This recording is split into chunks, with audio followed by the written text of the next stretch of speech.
So what is Locust?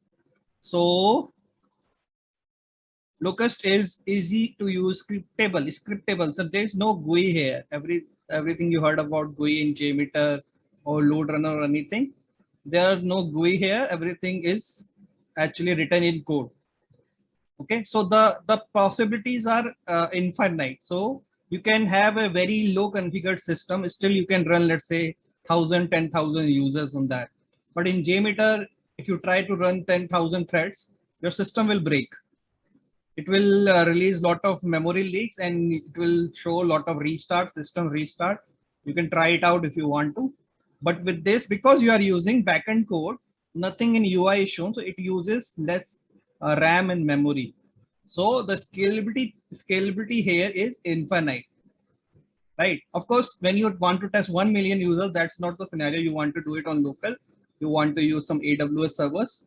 But the scalability which you get in JMeter compared to Locust is a difference of like 10 times. So there is no clunky UI or any domain specific language here.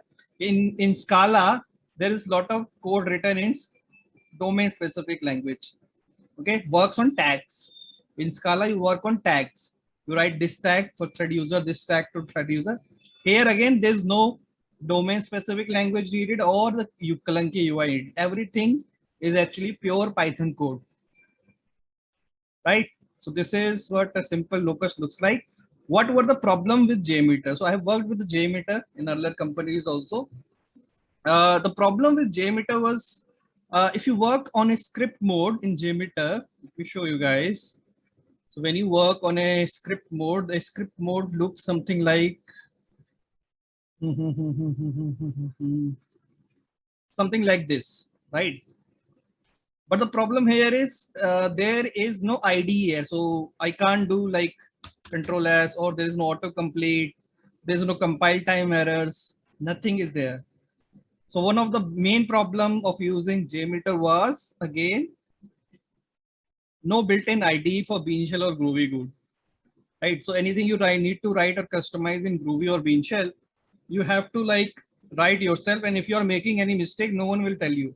If I say instead of log.error, I would say log.l, no one will tell me that this is wrong, right?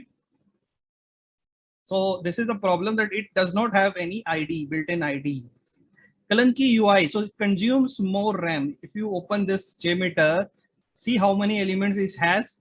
So if you try to run 10,000 threads on it here by configuring 10,000 threads here, you will notice that it will start to not respond or starts to throw memory leak issues.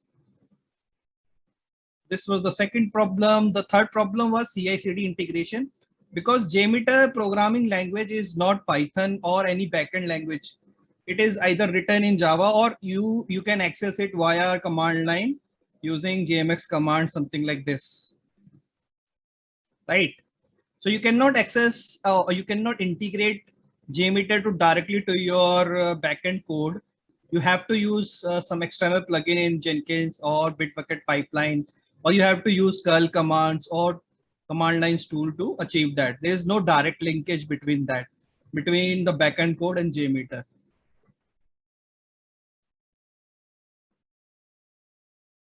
Not developer friendly, as you can see, it does not support many languages like many backend languages like Python or Go. So it supports only these languages: JavaScript, Groovy, Java. JS extension are all these are extension of JavaScript. So it supports all these three languages only: Groovy, Java, and JavaScript. So Groovy is not used as backend language. Only Java is actually a kind of a backend language. Otherwise, all these languages are not as a backend language. So the developers like Python or Go finds it very difficult to work on the tools like JMeter, because there you don't have to write code, right? You have to like learn the JMeter first as a tool. Only then you can write code and work on that. There is a difference in the response time. When you run a similar test in JMeter and the Locust, you will notice that more than 100 millisecond response time difference is there. Okay, customization script actually requires more time and code, because see, you're writing code here And in Python, you write less code compared to any other language, right? You can use extensions like PIP libraries. Here, you have to write everything here, and the typing does not have any IDs. So it takes more time to write code also. So these are all the difficulties in JMeter. But JMeter, let me tell you, have other advantages, like it is very beginner friendly. Everything actually you can do without code also. 95% of the task you can do related to load testing without code in JMeter. So it is very beginner friendly, very useful in the, let's say, whenever you are stuck somewhere, you can find anything related to JMeter on Google very easily. Also, since it is in development as a pure performance testing tool and it is backed by Apache, you can test anything here, not just the REST API. You can test email servers, you can test Java code, you can test FTP servers. So you can test anything here, Java databases, you can test anything here which has any protocol service. So JMeter has a lot of advantages, but in terms of disadvantages, these were the issues. Whenever you are testing only something related to REST API. So how do you start working on Locust? So you need two things. One, Python 3 and PIP. PIP actually comes with Python 3. If you don't have PIP, you can install it PIP. Otherwise, mostly it comes within built-in in a Python 3. You can just download Python 3, install it in your system, and you're good to go. That's it. You don't need any other stuff in Python. Sorry, Locust. Installation is very easy. You can open your command line and have your one of your ID, PyCharm or Atom. You can choose anything, and you can say PIP3 install Locust.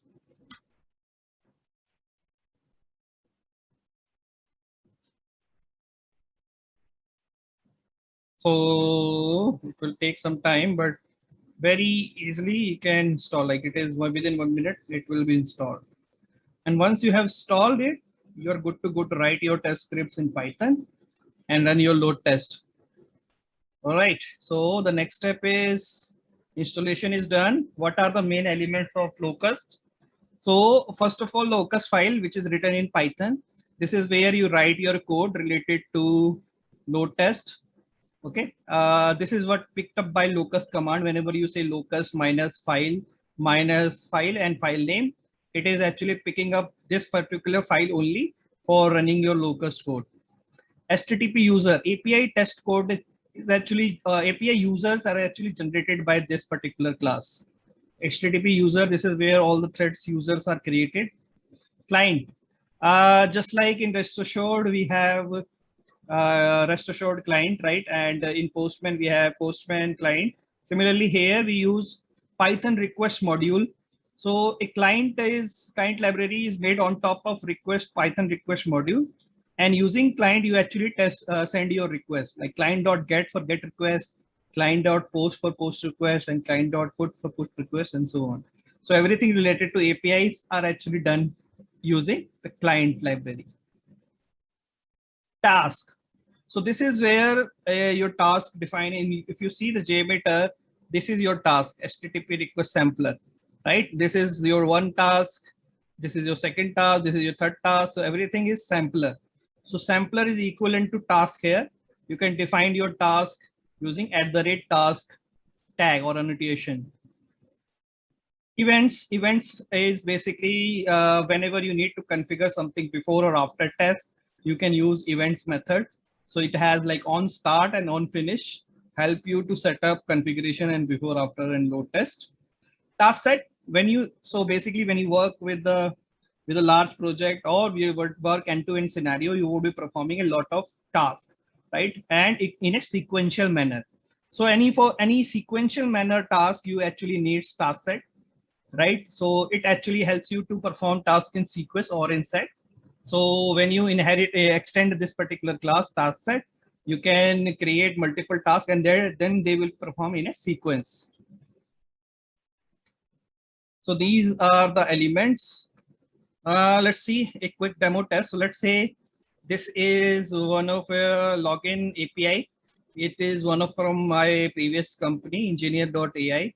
Okay. The the endpoint is this user/user/ sign in. This is the payload for login. And for this particular test, I have to write code in Python, and the code will look like something like this. So I'll explain what happened here. So this was my API, right? So I stored in a variable. This was my task. So I created a test method and named it one task. This quick test is my class name, and I'm extending the HTTP user. This is where the users will be created. So that's why I'm extending.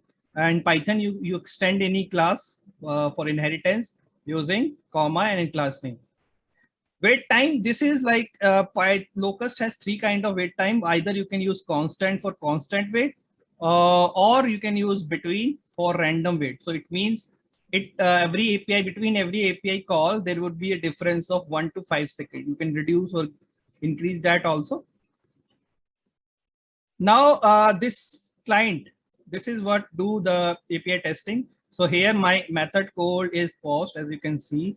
Method is post, endpoint is this, and payload is this. So I supplied all these details here. So a response is the response of this particular request test, right? So I said client.post login API. JSON means there's JSON payload. I supplied the payload, and that's it. Okay. Then I'm storing the response in a JSON data by converting it in a JSON. And then JSON path I'm using because I need this OAuth token. So I will get to know about this in the second demo. This is kind of a second demo where from the login API, I have to extract an OAuth token. And similar to we do it in Credivo also, right? First login API gives a user token, and then that is used in upcoming request. So first API gives an OAuth token, and then second and third APIs actually uses that OAuth token in header.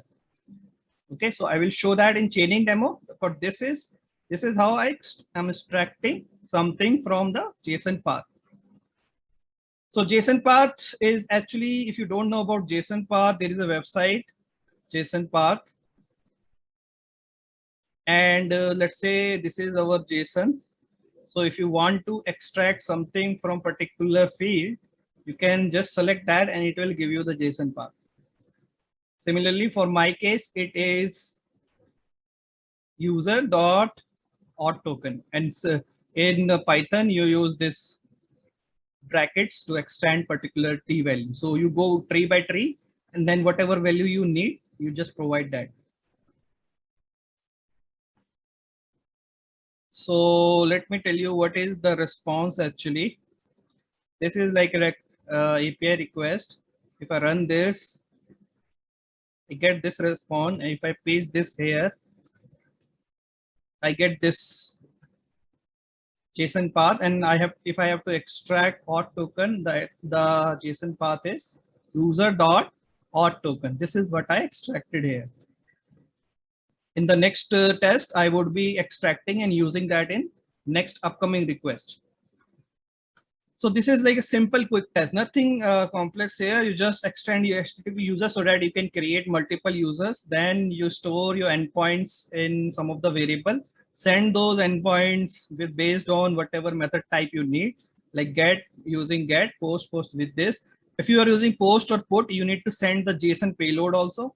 So provide your JSON payload here, and then save the data and print something. And in the next request, I'll show you how to assert something, like if you have to check, if you have to fail the test on particular condition, you can do that also. So let's run this quick test. So when running is very simple, locust -f file name, and that's it. So when you run this, how many concurrent user, sorry.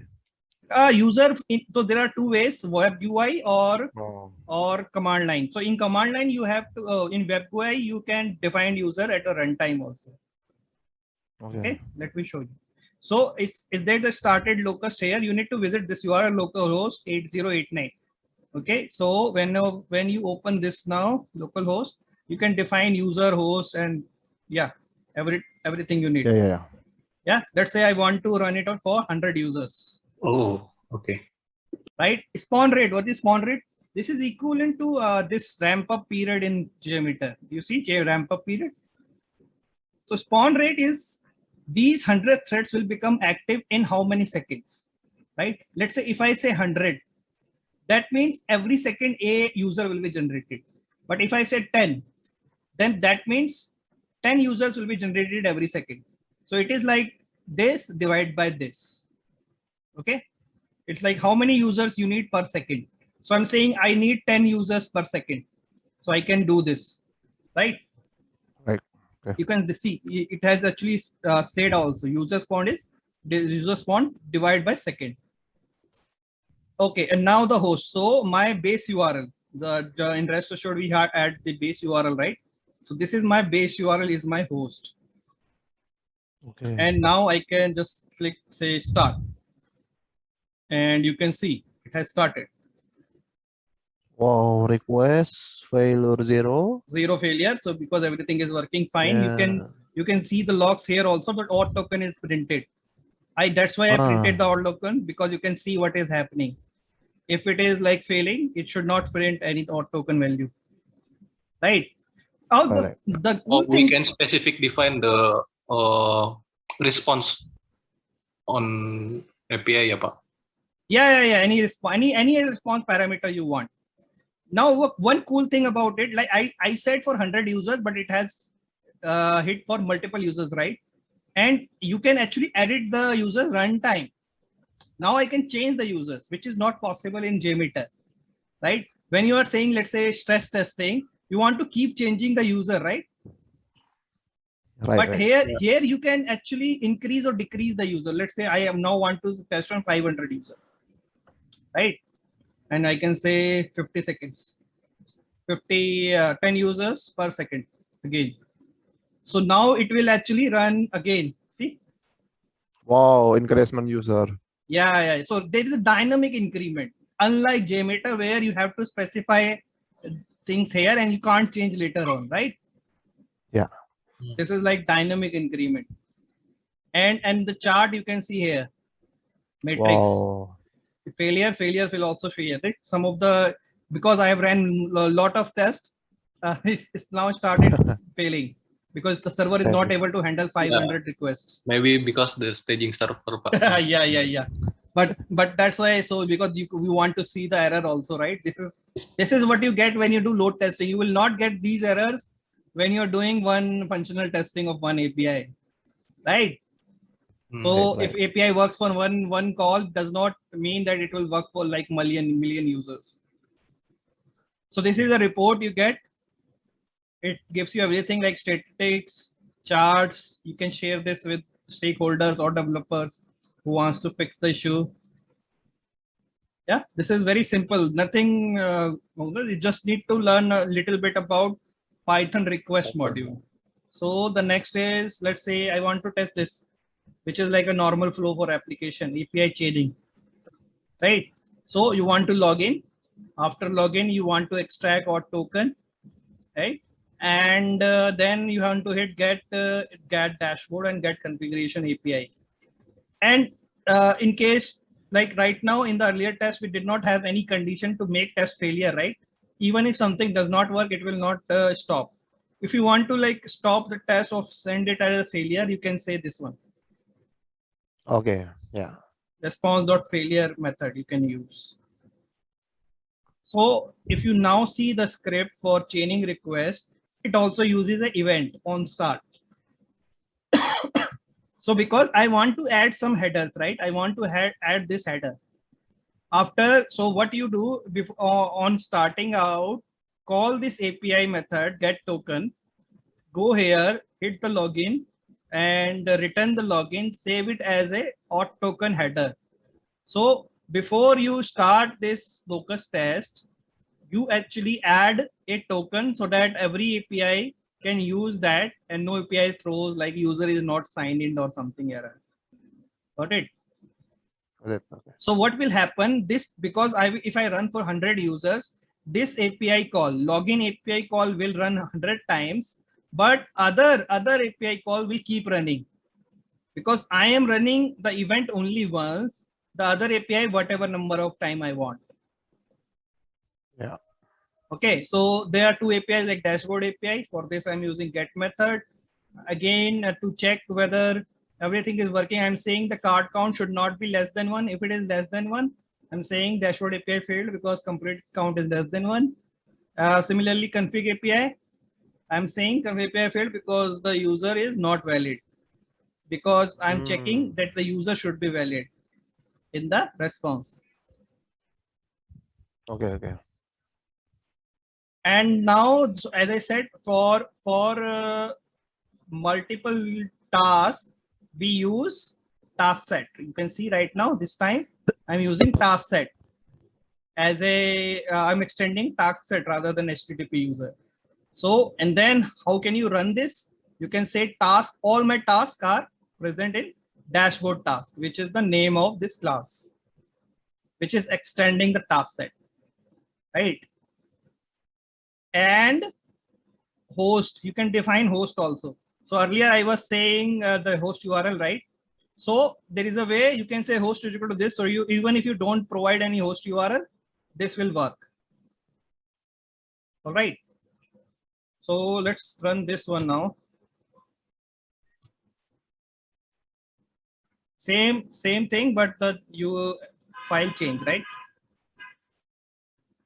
Instead of quick test, I will say chain test. And I restart this. Let's say I'll run it for 10 users. I'll say 1 user per second. Oh, sorry. Yeah, 1 user per second. Same URL. Start swamping. Right? It's running for 3. You can see that this is actually increasing these two. But this is constant. This is constant user sign in, because that was an event, right? It actually ran only once for the users. But these are the action performed as many times you want. Right? Normally, this is what happens, right? Once a user's login, user can only log in once, but he can visit multiple URLs, right? Right. Okay. But this is also very complex process in JMeter, because in JMeter you have to do everything by request sampler. So it's actually a sequential task. You can't say before running threads, do something else. Correct? Correct. So yeah, this was like using chaining request. You can see everything is working again. Now, normally we don't run everything in UI, right? Even in production environment, staging environment, if you want to integrate with CI/CD, and in CI/CD we need to use headless mode, right? So in headless mode is very simple. You can say /headless. This is where you define user count. This is where you define your ramp up period or spawn rate. Now, because we are running in headless mode, it does not know when to end, right? In GUI mode, you have end button, right? In headless, you don't have any end button. So this is where you can say like 1 minute, 60 minute, 120 minute, whatever minute you want by using this particular command. And then also, because we are running in headless mode, there are no reports here, right? So that you can generate CSV report by using this particular tag, this particular flag. So very simple. So the commands will be the same. I will just add this particular prefix. Same command and adding all those items.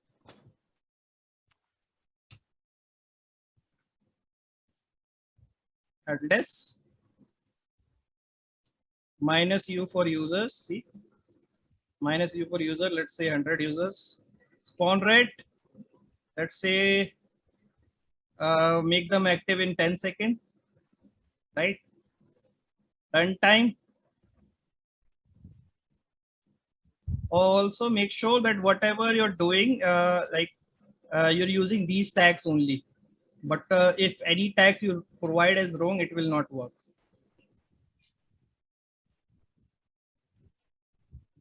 Runtime, let's say 1 minute. And the results flag is CSV. And I can say equal to result. I'm saving all the results in the result file. and I run. This time, see, tests are running automatically. I don't have to run it through web GUI. And it will run for 1 minute and then it will stop. See?